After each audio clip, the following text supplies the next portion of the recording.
Hi guys, ang purpose ng video na to is try natin itong Dubai chocolate na to. Matagal ko na itong nabili, siguro mga last week, pero wala akong oras talaga na gawin yung video nito. So talagang sabi ko, I had to wait para kainin to. Well, hindi ko naman itong ubusin eh. Tatry lang natin. Hindi ko kayang ubusin itong ganito kalaking chocolate na to, no? So anyways, magkikwento muna ako. Ayun na nga guys,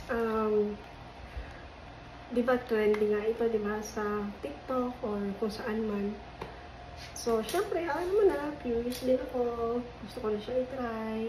So, naghanap-hanap ako online. Nakakita ako sa Amazon. Pero sobrang mahal siya. Siguro merong mura, pero yung maliliit. Hindi ko exactly alam yung size niya. And then, nalaman ko meron sa Costco. Pero, ayoko naman magpunta doon kasi maraming tao.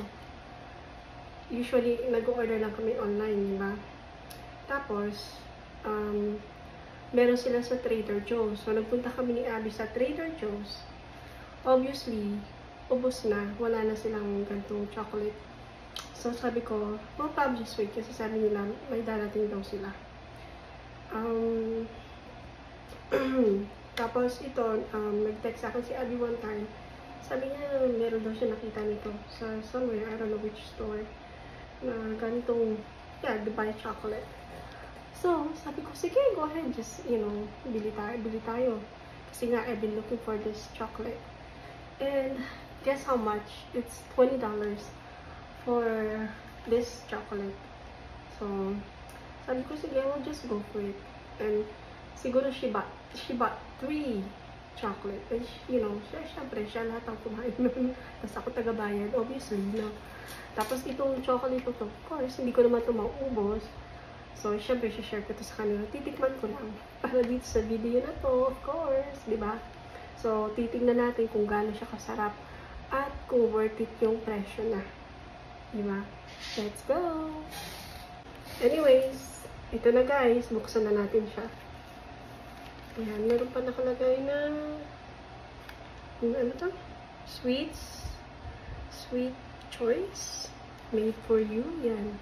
Akala ko thank you. So, buksan na natin siya, okay? Para matikman na natin. Ay, nasira ko. Sirain na natin. Ayan. Ang hirap buksan. Dikit na dikit siya. Ito na. Yan na rin yung packaging niya. Ayan na. Dubai chocolate. Wala tayong gunting. Ayan. Mataba siya. Medyo nag-melt na nga guys. Kasi naman, ang init dito sa kwarto. Well, naka-aircon naman. Kaya lang kasi sobrang init talaga dito sa Las Vegas. Kapal nga siya. Ayan o, medyo na nag-melt. Ala! Ayan. Oo, nag-melt na nga. Ito. Ang pangit ang pagkaano ko. Ayan. Wow.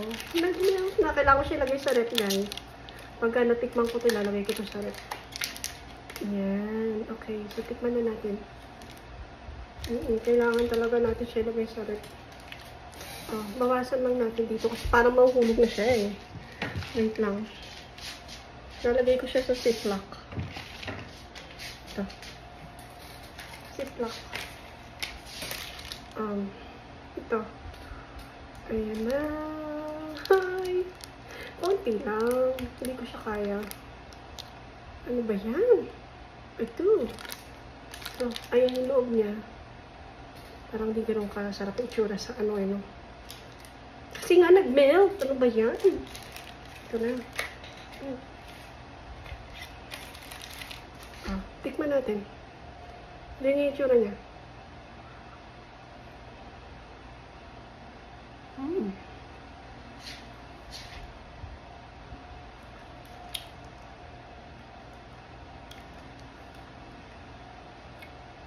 Masarap siya.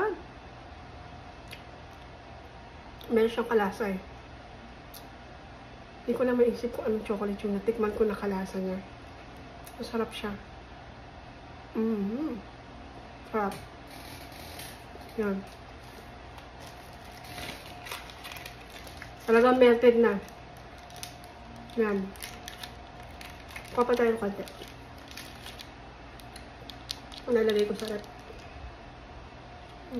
Baboy ko naman kumain. Hindi kasi ano eh, milk. Punta nyo guys. Para may pagka-crunchy yung loob niya. Hindi siya ganun katamis. Sarap siya. Yan. Balik ko na dito. Ilagay ko dito sa ano. Sa Ziploc para malagay sa rep.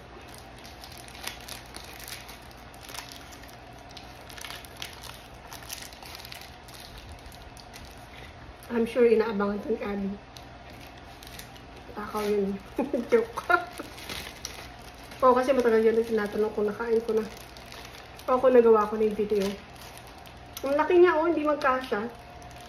Ano ba yan? Kailangan ko siya ihap. Ay! So, yun lang guys. For this video, yan lang Dubai chocolate. It's worth it. Well, pwede na. Pero siguro, kung worth it ba? I don't know. Kasi meron siyang kalasang chocolate. Di ko lang maisip.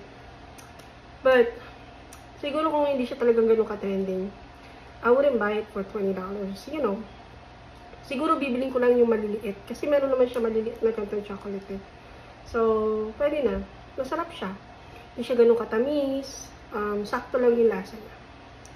And, yeah. Yun lang guys. Thank you. Bye. Thank you for watching.